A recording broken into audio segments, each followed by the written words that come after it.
అంటారంటే ఒక నిర్హేతుకమైన విశ్వాసాన్ని, ఒక నిరూపణ లేని వాస్తవాల మీద ఆధారపడని నమ్మకాన్ని సెంటిమెంట్ అంటారు. పిల్లి ఎదురైందంటే నష్టం జరుగుతుంది, అది సెంటిమెంటు. లేదా నాకు పలానా వారం వచ్చి వస్తుంది, అది సెంటిమెంటు. నాకు పలానా నెంబర్ వచ్చి వస్తుంది, అది సెంటిమెంటు.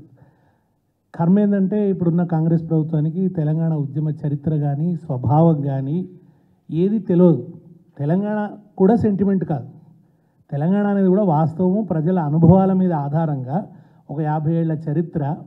ఆ చరిత్రలో ప్రజలు నష్టపోయినటువంటి అనుభవాలు, దుఃఖం, జరిగిన పోరాటం, త్యాగాలు, వీటన్నిటి పునాది మీద తెలంగాణ ఉద్యమం వచ్చింది కనుక తెలంగాణ కూడా సెంటిమెంట్ కాదు.